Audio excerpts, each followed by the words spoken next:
Dito guys, ito yung ginagawa namin na pang ano sa mga bukid. Kung gusto nyong magpagawa, andito lang kay Tatang Reperico Pugal. Ito yung ano namin, yung project namin sa Kuribot. Para makita nyo naman ang hirap ng pagkayas ng kawayan. Yung mga iba, mga barat. Binabarat nila yung kuribot namin. Ayan, guys.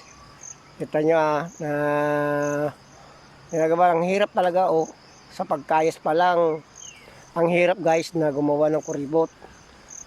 Kahit na nahirapan siya magkayas dahil siyempre matalim ang kawayan, binibilog niya yung paggawa ng kuribot.